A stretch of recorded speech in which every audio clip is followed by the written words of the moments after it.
We're so nice to each other.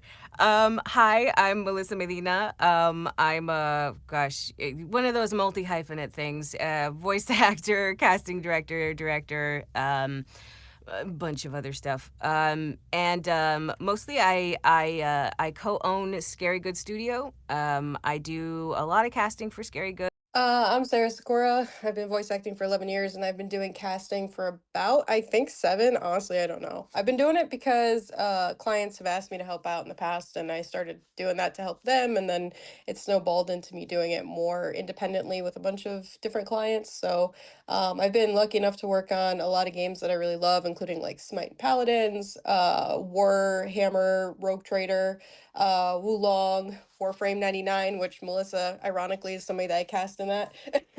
And a bunch of other things, including an animation I really loved. I saw somebody mention in the chat called Hero Inside, which is super cool.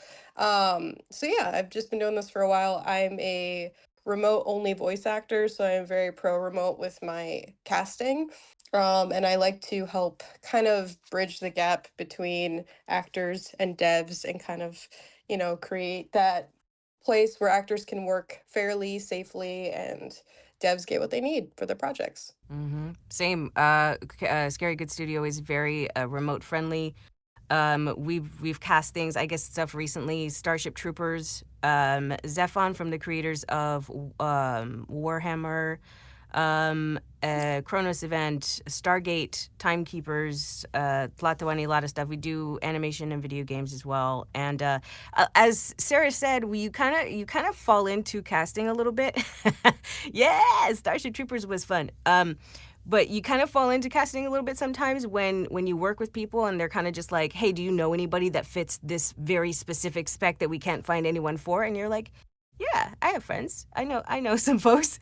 And that's kind of at least how I got started doing a lot of this stuff. And for me, I'm very big into also people of color representation as well as remote representation. So we make it a point to know and be plugged into communities of color to try to, put them forward for castings as well. And I know Sarah cares about the same exact thing. So, yeah. Most casting directors do, I think. Yeah. We've moved to that age of authentic casting, and it's more than just that Thank too. goodness. It's also, authentic accents as well, Yes. cultures, of course, and just authentic people, because ultimately a lot of video games and even the commercials you hear are authentic people being, themselves coming through media, representing those people. So, I mean, really, it is the day of be you, embrace you, and bring yourself forward when you're working on anything voiceover related. What a great segue because that's kind of what we're going to talk about a little bit today, being you and what are we going to talk about? Networking. We're going to talk about uh, casting best practices, stuff like that. Yeah, we can talk about why casting can be important. Authentic casting is important. So I don't know, Sarah, should we hop in? Should we Sure. talk about what casting directors do and don't do and stuff like that? Yeah, I'll be really interested to see how our processes are, both, what the similarities are and what the differences are, because, everybody's not equal. So that's why No. sometimes when people go to casting director workshops, they're like, what makes you happy? Because everybody's different. Everybody's looking for, their own flavor. I mean, I even just saw somebody mention on Twitter to your post about like slates. That's a hot topic Yes. usually too, is like, do you slate? Do you not slate? What is the right Yes. thing? And every casting director has their own opinion. So Yes. take our opinions with a bit of a grain of salt, because they're not universal always. But Yes. there are some things I think that generally are kind of universal. So we can talk about our opinions on things and maybe more of the standard expectation of things. But yeah, we could do Yeah. that. Yeah, I mean, honestly, every casting director is a little bit different. Some people are very meticulous about things like labeling and slates and stuff like that. And look, if they're going to be meticulous about stuff, they're probably going to tell you. They're probably going to say, hey, I'm meticulous about these things. Please make sure that you label exactly this way or slate exactly this way or in this order. Most of the time, if they're picky, they'll tell you what they want. Yeah. I think, Sarah, you probably agree with that. Yes. And in fact, a lot of times, I mean, a lot of people think casting directors choose everything. Like we have the full say of everything that ever happens with casting. That's not always true. Sometimes we just make short lists. Sometimes we just make suggestions. Sometimes we send them everything. We have no part in it. Sometimes we do make the pick. It really depends. But I do find that a lot of people seem to believe that casting directors all like that we come together as this like ultimate power. Like there's a Sometimes code we to feel crack. Yeah. we feel really lost sometimes because we're trying to advise these people about like what we suggest based on somebody's home studio and somebody's ability and somebody's matching the specs and somebody all these different elements, and then sometimes they pick something completely left field and you're like, really? Okay. Yes, I have had that several times where I'm like, "Are you sure? Okay, fine." So I guess let's start there, right? Like, okay, so to break that down, for everybody, the process is different, probably for every client, I think. Some clients want us to pick the end result. Some clients want just a short list of the top 5 or top 10. Some clients want final say, some don't. So we kind of just work with how the client wants to work, usually, and we can advocate. And I'm sure Sarah, I know you have. We can advocate for certain choices, but Yep. at the end of the day, at least in my experience, I can't force a developer to choose a specific person if they don't want that person. Right. We can just advocate the best we can. Yeah, and that's part of it. Whenever I start casting, the first thing I do is create the expectation, figure out the budget, figure out the scope. What do you need? By when? And what's going to be involved with that process? Because sometimes it's a one and done. It's like I just need these two characters and I just need them, it's pretty open and we're just going to go and we're going to pick these, record them once and we're done. I have other projects Mhm. that are ongoing for like a year, 2 years, or even Smite, which is just endless, and it's just always new people all the time, so the recording is just continuous, so it really depends what the client needs and how their structure works for, I guess, just the way they want the process to go. So it's never universal for me anyway. I always just try to figure out what they need, and then I just kind of fill in the gaps. Like I said earlier, it's like a bridge. It really is. I feel like I'm the middleman, the bridge, the messenger, whatever you want to call it. We're kind of the translators too. Yeah.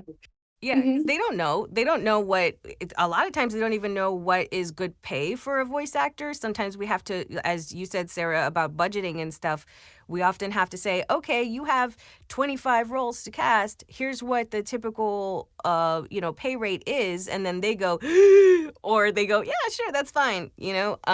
So, it starts kind of there. And then we have I know for myself, I have a group of folks that I have pre-vetted that I know have good audio quality and stuff like that. Sometimes I'll open it up to everyone else as well, just to make sure that I'm not just casting all the same people all the time.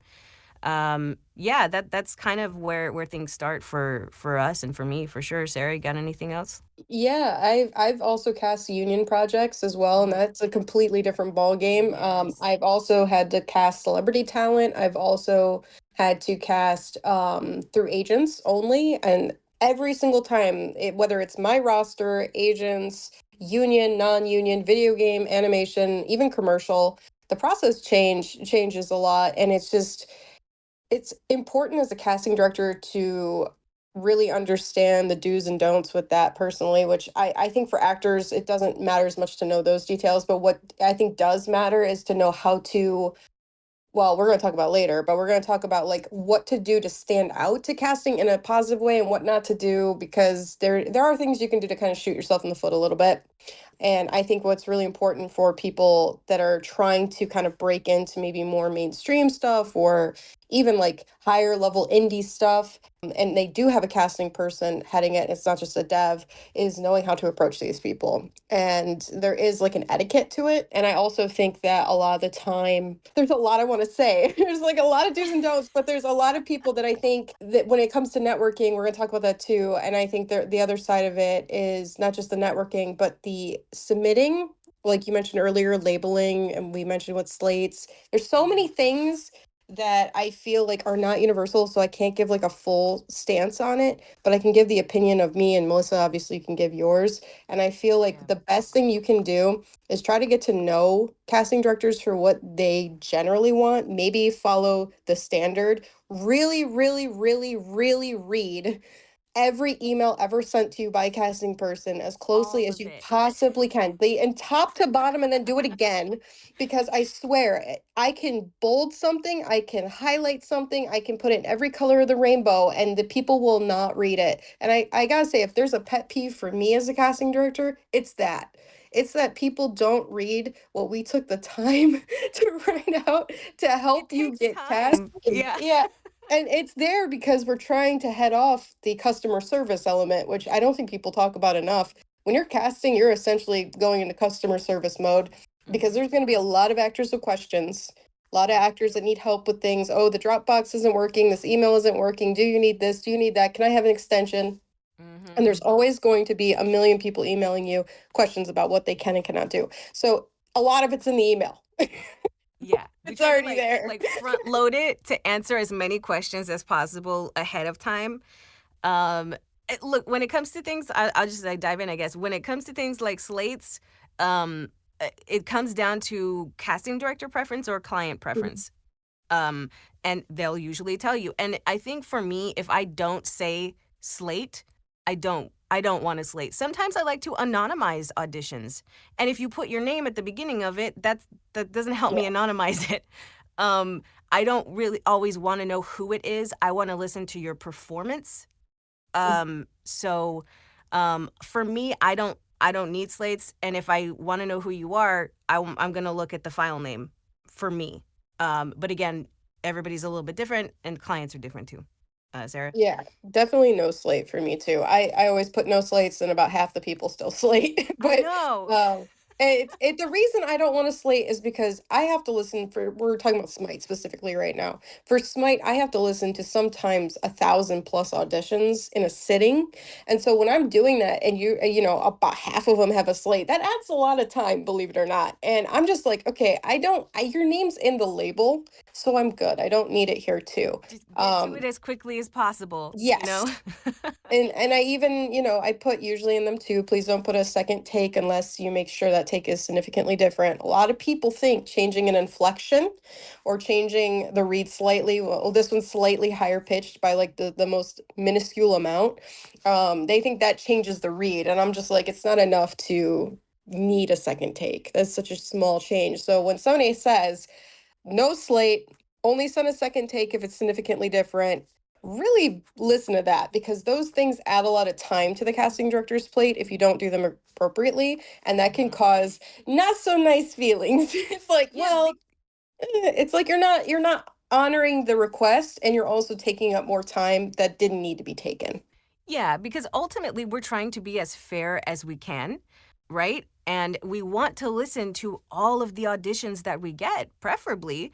And so when you've got a second take that's no different from the first take, well, that's like a whole nother minute that I could have spent listening to another audition ultimately. And if I'm trying to be fair and actually listen to everyone, that works against that.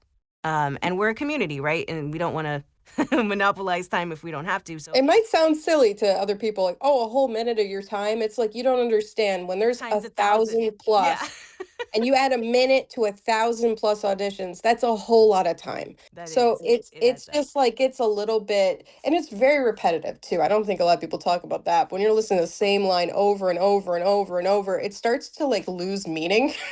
Yes. It's like, wow, it's just word salad at this point. Yeah. And so it gets kind of hard to sit there and listen to the same thing a bunch of times over and over. So you're trying to stay committed and you're trying to stay as interested in the first person as you are the Engaged. last Yeah. person. And so it's like very hard to do that. So that's why I'm like, sometimes I have to walk away. Sometimes I gotta go, okay, I'm gonna go have lunch. I'm gonna come back. I'm gonna be fresh and I'm gonna keep going.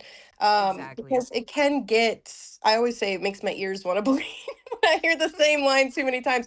And you would be shocked to hear how many people read the same thing the exact same way. So The many. exact same way. And that's why Mhm. I always tell people when you're doing a video game audition, don't just like throw improv or something in there just for the sake of it or to be different, but Make do it it make if it makes sense. sense. Yeah. Yeah. Yeah. But understand that you're likely going to fall into the you did what we asked pile, which is like the majority of people. I would say there's three piles. There's the absolute no's, you're recording in a bathroom, you don't fit the specs, whatever. And Yeah. then there's the main pile, which is like 95% of the people, which is you did what we asked and you did fine.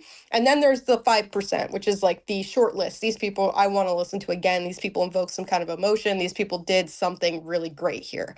And so those Yes. people usually spent more, I don't want to say more time is entirely the reason because then people are going to live and die by that and spend 5 hours on three lines. No, But no, yeah. a little more time in figuring out what you plan to do before you start talking. A Script little bit more analysis. time. Yeah, Yeah. just a little bit more time thinking through it and not just shooting into a vacuum of space and instead making more choices off the jump. Oh, Those yeah. people tend to do a little bit better, I Being think. conscientious. Yeah. Like I can always tell in an audition someone who sat there and thought about it versus someone who just popped it off real quick and did whatever. Yeah, Because there's more depth and stuff to those auditions. right. To answer the question about keeping anonymity in the audition, I use a batch renaming system where I will strip the file names so I don't know who they are, and that's just for me. Like I just feel like sometimes if I have the time, I can do that. Sometimes I don't have the time. But if I have the time, I'll try to anonymize it just to make sure that I'm not going, oh, I know that voice, shortlist. You know what I mean? And not, we obviously don't, we try not to do that. But there are people who are just very good and they stand out because they know how to do that reliably. So sometimes I'll anonymize it just to make sure that my brain isn't just going, I recognize that. Um, but again, we don't always have the time. Oh, Are there, somebody's talking about the risky take first. yes. So I had an opinion about that, and I've taken other classes with casting people that had their own opinions, and I find some of them interesting because I've heard ones where people say, you know, give me your second take, your wild take, and be willing to be wrong, like go so off the That's me. path and do something crazy that we can use that for like atmospheric or some other character. I feel like you should still stay relatively within the spec, but it's Yes. okay to do something dramatically different, like change the accent, change the age, do something else. Um, Small but risks. yeah, I still think it needs to be a moderate risk. But I do Yes. think your first take should be what they asked for, ultimately. Because if that's all they listen to, and if they hear the second take first, and they're like, "Where are you going with this?" Like they're gonna think that you don't know what you're doing potentially. So first take, give them what they asked for. Second take, go off the path a little if you want, but still give them generally what they asked for. Yeah, I think the bullseye there is is to make two different takes that both work. Yeah, Not one relevant take and then one off the wall take just for the sake of it. Like I yeah, think ideally you have two different takes that both work. Yeah, yep. I love that. Do you care about ABBCC? I have thoughts about that. I don't know if you do. Yeah, I prefer if you do the whole run first and then you come Yes. back the second time because otherwise I don't know, it just kind of ruins the flow and it doesn't have the same hit. It feels a little bit like the record skip to me when they're together. I was like, why am I hearing this again? So yeah, I feel like it should be a whole run and then come back through with your second take. I think so too. Mostly because I want to hear what your vision is for the character. I want to hear your interpretation of the character. And if it's all muddied together, I'm not Mhm. hearing the your cohesive idea of what you want to do with that character. So again, if you're doing two different takes, it should be two different interpretations of that character, and I want to hear your vision for those. So Yeah. that's my thing. Yeah. Um, Beautiful. do we want to talk about what casting directors don't do? Yeah. Well, a lot. So recently, you know, I've had some people have opinions, you know, because for example, I'm gonna briefly talk about the strike, very briefly. Um, I cast for Smite, which is a non-union video game, and it has always been a non-union video game. And for example, when the game was being cast for during the beginning of the strike, a lot of people were confused. Some people came to me asking me to sign the paperwork to do the agreement. I said, "Well, I'm not the CEO of High Res. I cannot do that." And also, this has always been a non-union game, so it is technically not struck by default. It is up to the actor if they want to do that stuff. That's entirely up to the actor themselves. If they feel uncomfortable doing that, nobody is forcing you. There are some people that feel comfortable doing it because they might be FICOR or they might be non-union or whatever. But that is up to the actor personally. So things like that, like expecting somebody like myself to sign an agreement. I don't own the game. The other thing We don't have the is authority to do that. Yeah. no, and that's just not something we can do. But the other thing is like creating the characters or making massive shifts on the character for them, changing things about who they are, what they're saying, so much that we're recreating it. Also not my call. There's just a lot of um casting directors, again, they're bridges. They're not owners. They don't control. They don't make. They don't create. They just bridge. So I think Hmm. that's lost sometimes, where people think that I have more power than I do, and I'm not. The, Exactly. casting directors are not a position of power. They're just a bridge. Yeah, we don't make the game, we don't make the characters, we don't do any of that stuff. Sometimes we can advocate. Like I've had a few specs where I'm like, that's not an okay spec. Let's talk about that. Hmm. Yeah, but otherwise, like that's all we can do. We can't force No. developers or studios to sign things and change things. Um, the other thing that we don't do, me personally, I don't judge every mouth click or bump if you bump the microphone or whatever, and I certainly don't talk about it to anyone else on social media or otherwise. I think that's an abuse of a power dynamic because Hmm. there is a power dynamic there, right? We have to make those choices, and I think it's about having that power responsibly, and not making fun of actors or counting them out because they make a tiny little mistake that doesn't mean anything in the long run. So we're not there to punish you or judge you for things. Like really we're not at all. No, we're just trying to find the best person to voice a character to help out a client. It's that simple. It's really that simple. Nobody is trying to make fun of you or judge you or anything. And if they are, they're not a good human. I don't know. I've I heard, agree. I've been around Twitter. I've seen, there's some people out there that use it to make examples of people. There's no reason for that. So, That's abuse of a power dynamic in my yeah, opinion. no, we're just trying to, in fact, help the actor and help the dev. That's it. Yeah. Hmm. The Um, bridge. Exactly. Quick question on that. I can answer about cleaning your auditions. Look, my partner is an audio engineer. We do full audio production at Scary Good, and I actually don't want you to touch your audio in any way ever because if you clean up your audition, I'm gonna go, wow, they have great audio. And then if I cast you and we record and your audio sounds wildly different, that makes the audio engineer do 4 times as much work. And then and then we have to pay them for 4 times as much time. So it rolls downhill. So I personally, I don't want any cleanup in your audio because I need to know what your space is going to sound like when you record. So for me, please don't do anything to your audio, please. I guess I'm a little different on that, where usually I just say no heavy processing. So some people add sound effects or Oh no. or whatever, they'll make themselves sound like they're ghostly or something.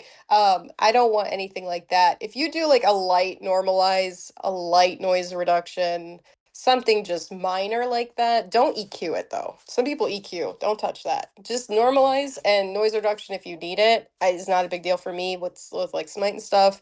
But yeah, heavy processing. You'd be surprised how many people start to edit in sound effects, and I'm like, why are you doing this? Yeah, Don't and do we that. can't we can't undo the stuff that you do. An audio engineer can't undo noise removal or any of those other things. Like they just can't. Yeah. So don't do that. Like I said, I will say you can maybe do some light processing, but when I cast specifically, I might then just ask for an audio sample, a raw Mhm. audio sample, just to hear what the audio engineer is going to have to do or deal with after the fact. Yeah. Yeah. I mean, I think it's up to, read the email. If it says raw, give them raw. If it says light processing, give them light processing if you feel that you need it. If it doesn't say anything, sometimes people should err on the side of caution. You know, if it says nothing, maybe don't touch it Just if you're yeah. worried about it. But you know, I being that I have you know, I'm in a home that it's not always the perfect quiet at all times. I'm just like sometimes I'm gonna pop on a little noise reduction just to make sure.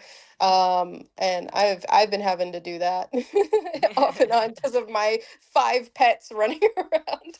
Yeah, I think it's about honesty, honestly. Like I think that's really what it comes down to is it's if you don't have perfect audio quality, that's fine.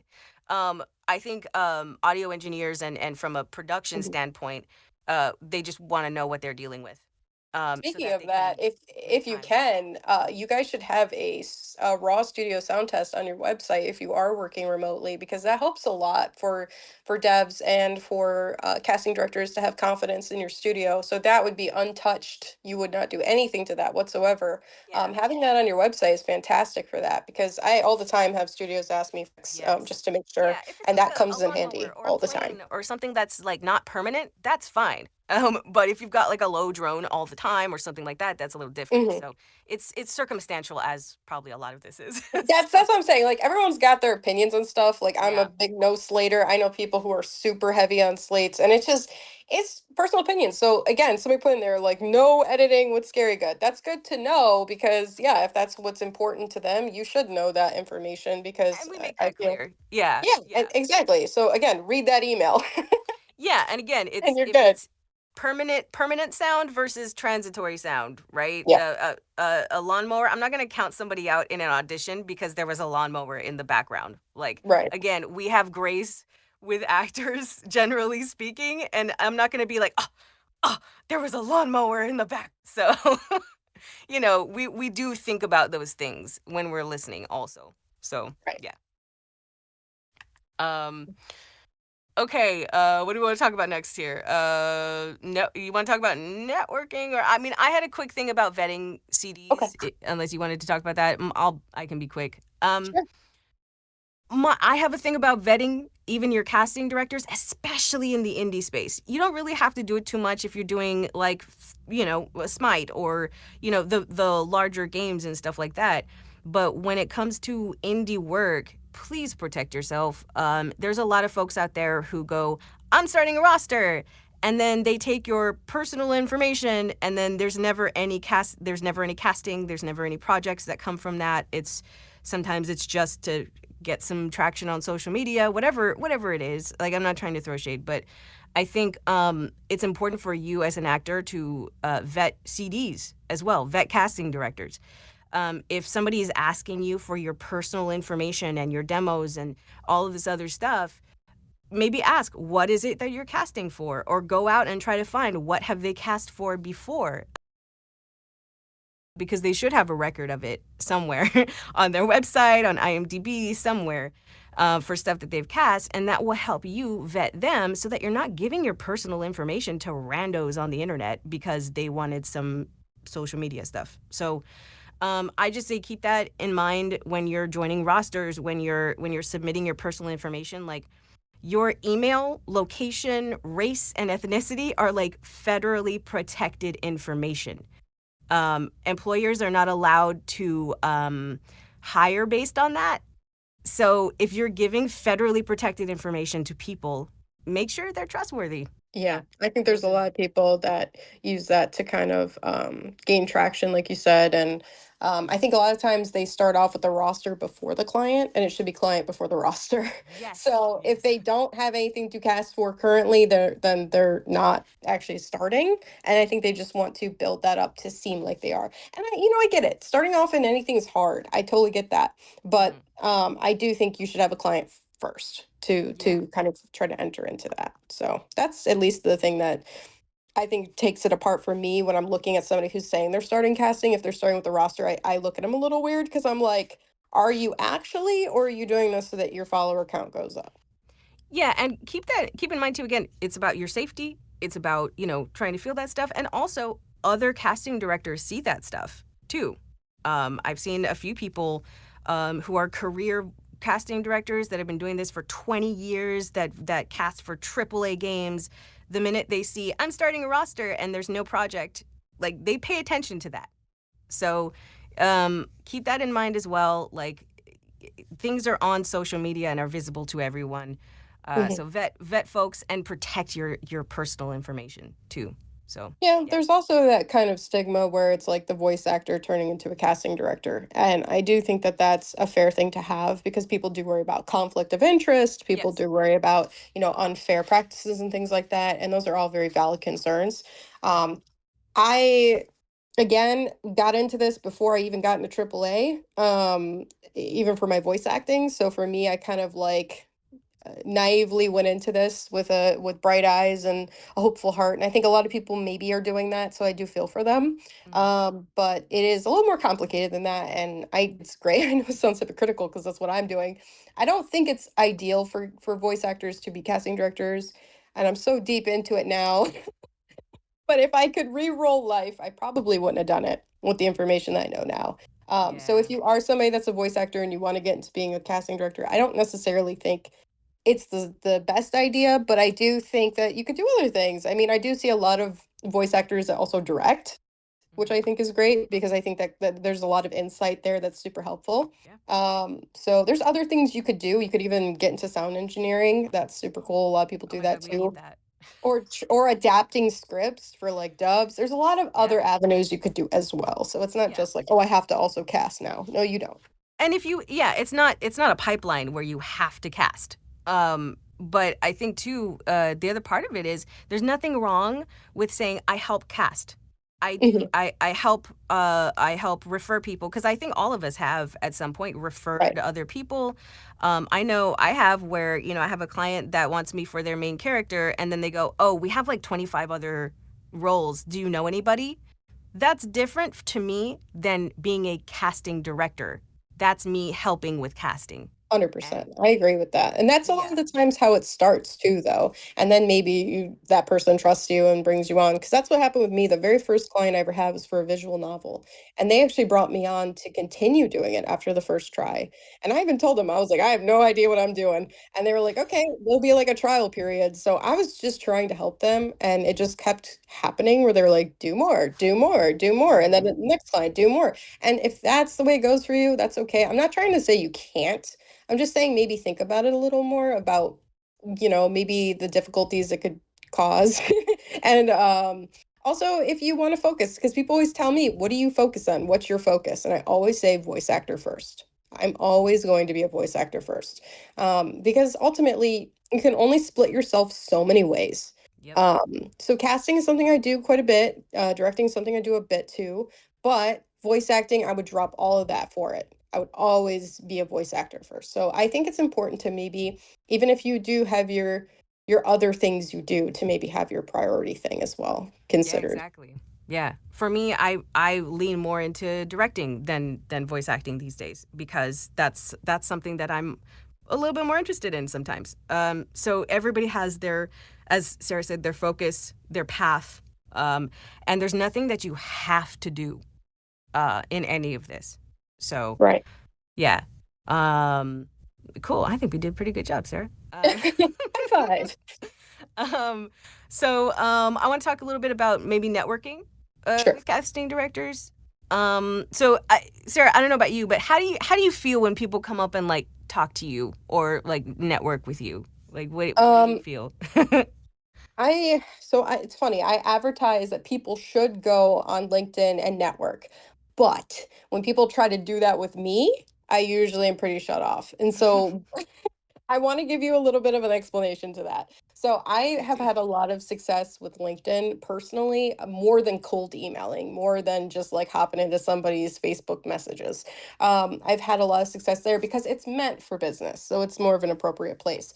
Yeah. I don't physically go anywhere because I'm disabled and homebound. So I can't just go to like this meet and greet or this con or whatever and go meet people. So that's really my main focus for talking to people that I maybe haven't had a chance to meet yet. But with that said, when I tell people like that's a really good place to network, oftentimes I've seen, and it's not always the case, but a lot of casting directors I think are kind of shut off to a lot of actors adding them because they know what is following that. And we cannot take on the world. And I feel bad when people come to me and they're like, "Can I please be added to your roster?" I'm like, "Well, I'm already like over capacity. I have more than I actually need. So taking on another 100 would be too much." It would more or less feel like I'm drowning. So I'm like pretty shut off to that with a couple caveats. I do open up the door like once or twice a year to let people fill out the Google thing for my roster if they would like to. And then I do sometimes pull people off that, but it's not like a guarantee by any means. And then sometimes I meet people, I worked with them, I got to know them, and I'm like, wow, they have something that my roster is missing, or I just really want to kind of push this person forward more, whatever the Mhm. reason may be. I do sometimes take on some more people, but it's a small trickle versus like a waterfall effect.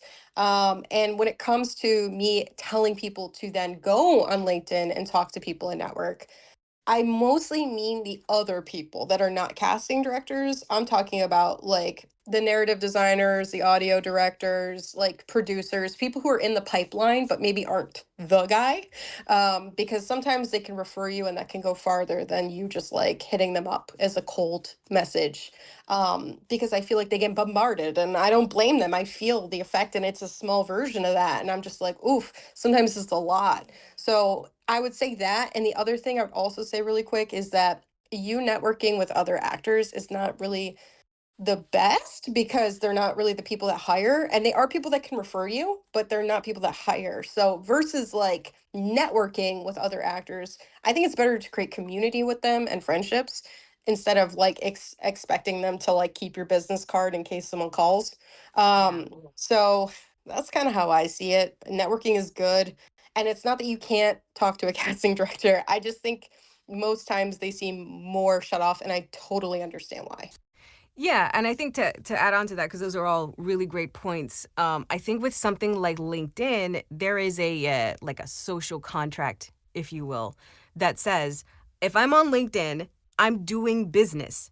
Therefore, it's okay to talk about business or to network or whatever on a platform that is designed for business. It's different when you're on X or Twitter or whatever the hell. And you're just trying to like have a good time or share memes or whatever, and somebody comes at you with a pitch. You know, I've had that. Oh my god, my DMs are like ridiculous with that. And I'm like, I'm just trying to be a person here, you know? And so I think when you have things like LinkedIn, it's easier to facilitate that networking because that's why people are there. Um, but the thing for me too, I'm fairly closed off now. I've had to actually say no DMs because of that. But for me, and I've actually asked this of most of the casting directors that I've ever worked with, you know, like a lot of times I might think a casting director is really freaking cool as a person, and I want to get to know them, but I'm also like, well, I don't want them to think I want something from them. Like I just think they're cool. um, Right. and when I've reached out to him, I've asked about that, and you know, I've made that my own personal thing too, where I think you do as at least for casting have to have a professional distance, and as Sarah you said, like sometimes a little cut off depending on what's going on. There is a professional distance that does kind of need to take place. It needs to take place because otherwise, guess what? Everybody starts saying you have favorites. Yeah. So you know, that's the last thing you want. You try as a casting director to be as impartial as you possibly can to give everyone the same opportunity. So if all my friends as a casting director are actors, how can I avoid that favoritism? So I think to be a professional, you really do have to have professional distance sometimes. And that doesn't mean you can't be friends with casting directors.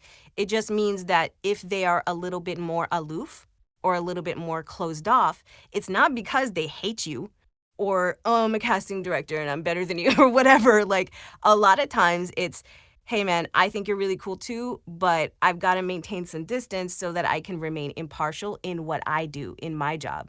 That's kind of how I see it at the very least, is like, Right. I'm trying to do the best I can here and make sure that I stay impartial. So, yeah, sometimes we might be a little bit more closed off. That's why the be a person thing really does matter. Like, yeah, you know what? It's great, but talk to me about other stuff. You could talk to me Right. about your other non-VO interests, whatever else. But I'm trying to maintain a professional distance as well. So keep I that I keep that in think mind. I think the other part of it too is if you come at people like you're soliciting a service and you're not talking to them, it really does feel bad, especially when you've never talked to somebody before. And it doesn't need to be Yeah. a casting director, it could be any part of the dev circuit. And You I feel also think, used. Yeah. yeah, and I think you need to also be a little bit careful right now, specifically because of the layoffs. And we've just had a lot of strikes too. And there's just a lot going on in the industry to come to somebody and be like, I'm a voice actor. You should hire me. And they're like, I got laid off a month ago. I can't Yep. feed my family is a scary thing. So maybe Please be be mindful. sensitive. Yeah, Yeah. don't just go at them and be like, hire me. That's not networking. Networking is getting to know people genuinely and creating actual connections with people. I've networked with people that became real friends and have never hired me, and I've known them Hmm. years, and that's totally fine. Go into it with no expectation, because nobody owes you anything, No. and just be you and let that go however it goes. Like my friend said it a really cool way, and it's how I look at it now.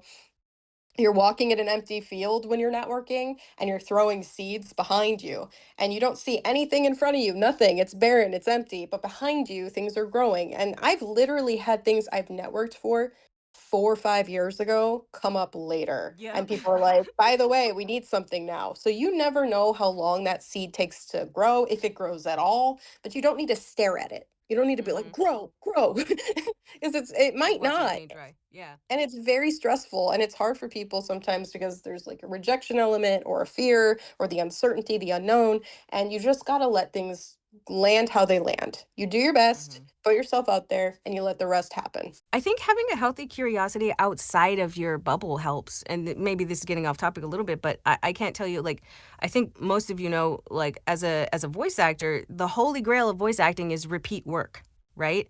And I know for me, everyone that I've done repeat work with, whether that's, I don't know, Psy Games, Riot Games, whoever else that I've been in multiple video games in their pipeline, the reason for that is usually because I ask about them. I'm interested in their process. I'm interested in what they do. It's not just hire me and give me what I want. And that's no way to interact with anybody ever, really.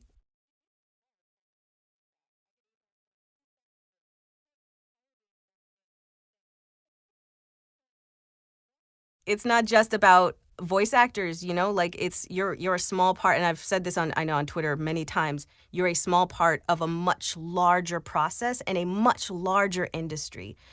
So be curious about that stuff. I think that's a great way to network, is when you come with humility, and you're reliable and you do good work. It's really kind of that simple. And casting directors will learn from that too. When they talk to developers and they go, "Oh yeah, I've worked with so and so before. They're really great." So all of that stuff kind of circles together in that. So your reputation, as Sarah said, matters. The seeds you plant matter. So Hmm. do we want to talk about what do we want to talk about next? How to stand out. Yeah. Like, what are the things that casting directors want from you? And I You're think the big smart. one for me, like I kind of already mentioned, was read the email, follow the instructions that are laid out. If there's something that isn't there because I forgot to put it, that's totally fine. That's not your fault. But if I put it there and you're asking me a question that is highlighted, bold, in red, and then I'm like, well, you didn't read the email, I'll tell you again. But in my mind, I go, it's kind of a middle finger to me. It's like I don't even want to read your email. Hmm. So that really stands out to me. I think when people make very dynamic choices, I use the word dynamic a lot when I'm doing my coaching, because that's to me, when you have a not only a direct choice of where you're going with your read, and you're not just hoping that it lands somewhere. Like you're just going to say the words and hope it makes sense. But you're actually making that decision first. You're doing your script work, you're breaking it down. And then you come at that with like a little bit of, I call it pivot points. I'm trying to think of ways to say it where it's not like my usual training, but pivot points to me are when you're showing more than one note throughout the whole thing. So Yeah, when I you call read that peaks and everything valleys. as just one, and you're using the ability to change your read as you go. Like normal speech doesn't sit in one place all the time. No. Tempo changes, volumes change, emotions change, all sorts of things change. So it's really a great idea to not read everything like you're reading an audiobook like Siri. So for me, those things stand out. Just somebody who has like a direction and who is giving me more than one thing, because there are audition sides for a reason. They're meant to be the different sides of the character. So I want to see the different sides. I'm giving you multiple lines because I want to see more than one thing. If you're reading all the lines like some continuation and they're not meant to be, it just kind of falls flat. And a lot of people do that. So those things I would say stand out to me. Nice.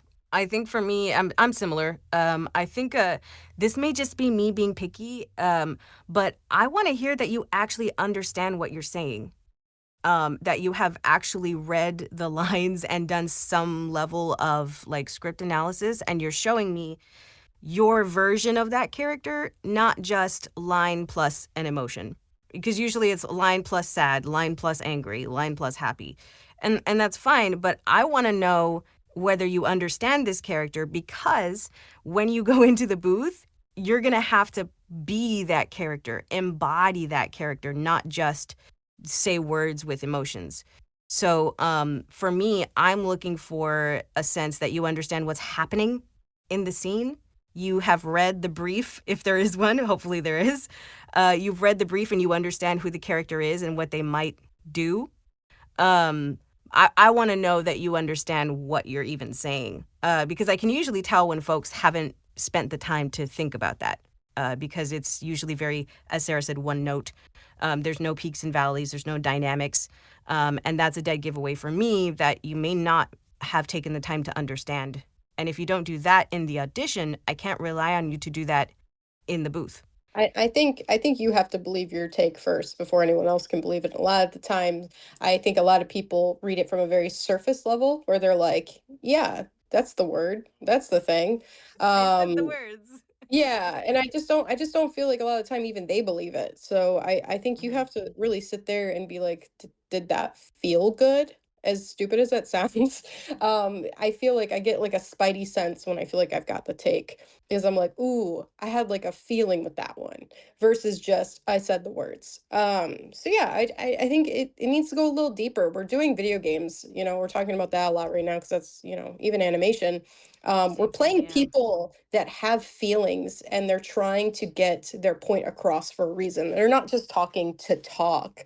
They have a Hmm. point. So what is their point? Are you connecting to that point? Who are they talking to? Are you connecting to that relationship that they have with that person? It's more than just, as Melissa said, emotion and line. It's also scene, it's also relationships, it's also intention. Hmm. So Hmm. if you can get all that across, then you've got a good read probably. Exactly. And if not, and sometimes you do all of that and you still don't get cast, and that's okay. Sometimes, again, it's what is it? Selection, not rejection. We can only Mhm. hire one person. And there's some people who consistently do amazing auditions, and I'm rooting for them, but they just don't get it. And that's where tenacity comes in. That's where being a little bit hard headed comes in, where you just keep trying because you're doing good. It's just that there are little minor things that maybe the developer wants or the animator wants that is not what you did, and that's okay. You weren't bad. It's just not what they wanted. You There's know. a friend of mine that has another saying that I really like, which is "You were the best apple on orange day." It doesn't mean that you're not good. You're just not an orange. Yep. So it sometimes it just is that way, and there could be 40 reasons that you don't even know. You could sound like somebody's ex. Yep. They're like, "I'm not hiring that Or person." their It could mom or be whatever. Yeah. Yeah, it could literally be something so stupid and you don't know, but that's why you don't take any of them personal to the best of your ability. I know it's hard. We all sometimes get a little down on ourselves, but you just submit it and forget it. Try anyway, right? Yeah. Yeah. Yeah. I guess to answer the question, how much improv or pre-life would be too much? I'm sure, Sarah, you have an answer for this. For me, I don't want you to reinvent the line. I don't want you to remove anything from the line. If you want to add a little bit here and there, great. If you're adding whole sentences, I feel like for me that's a little much. Like I want to know that you understand the character, and you can add a phrase or two before or after is fine. But for me, I still want to hear the line, and mostly because my client will want to hear the full line, and they don't want you to just reinvent or substitute the line.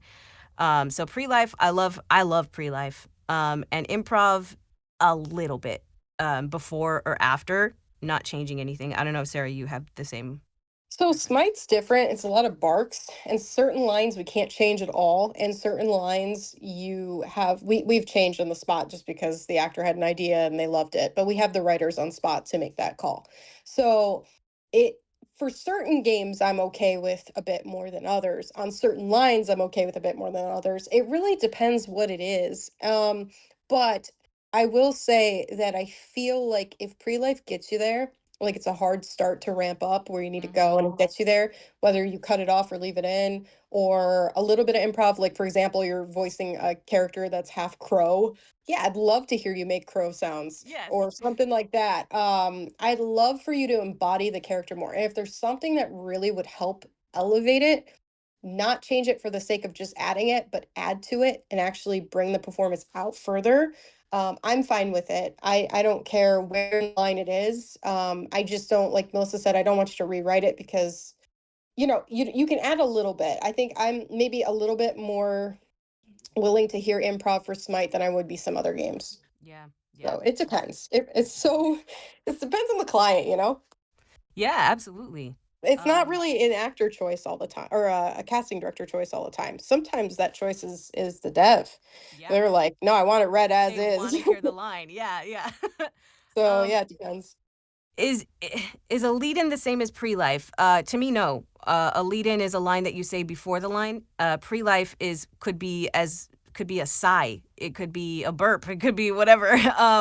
So for me, that's a little bit different than a lead-in, but that's kind of getting into more like technical acting verbiage, I guess. And everybody has their own kind of definitions of some of that stuff. Um, I would like to talk about a little bit beyond voice acting. Mostly why does this casting director even get hired? Why should animation folks and game developers hire a casting director to begin with? I think for most of my clients, they actually really enjoy the casting process. It's very exciting for them. They love hearing all of the possibilities, and that's super great. But when it comes to the practicalities of things, they've got a million other things to do and timelines to get it done.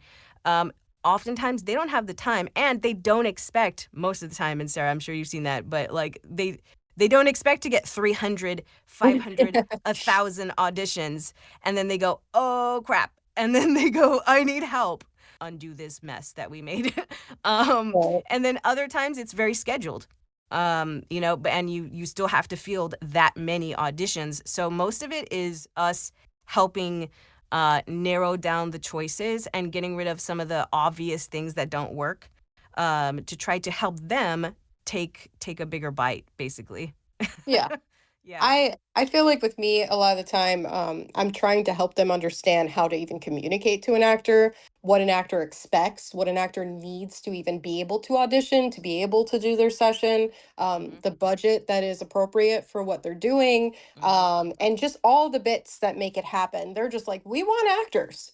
What do we do now? And that's literally where they stop because they don't know. They don't even know how to communicate to an actor or even an agent, or sometimes they don't even know if they want to be union or non-union, so you Yep. have to kind of sit down and have those conversations of what works best for them.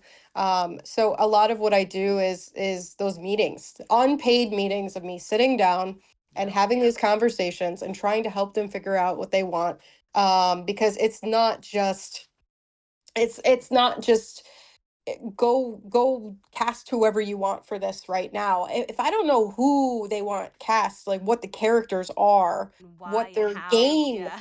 what their game is even about. I have to get on board, understand their process, what they're hoping to do, their direction, their dream, and then figure out how I can make that happen. Because if you don't have all of those things connected, I mean, I can pull any actor out of a hat, but are they the right one for them? I Much don't less know. I have to figure that authenticity. out. Yeah, much less Yeah. like cultural authenticity and all of those other things that we try to push for that they don't even often think about half the time, you know?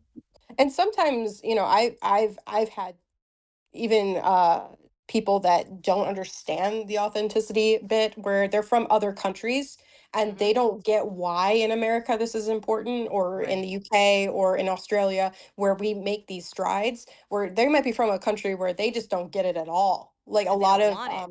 Yeah. yeah, they're just like, well, that's not important to us. And so we have to sit there and be like, well, here's why it is important to us. Yep. And And we have to so fight that fight sometimes so I've even had that lose me clients where Yep. I'm like putting up enough of a fight where I'm like, no, this is not okay to do. And then they're like, okay, well then never mind. Yep. So it sometimes dies before it begins because you have to like set the boundaries and set the parameters of like what you're doing together. So Mhm. So, it is really helpful for cultural sensitivity, for managing auditions, for creating a sense of cohesion in acting style as well. You can't have somebody who's doing an anime acting style and somebody who's doing a super cinematic acting style. It doesn't work. So our job is to kind of determine a lot of that stuff with our clients, and make that happen, basically. yeah, and I can't tell you how many people don't understand why actors get paid what they do.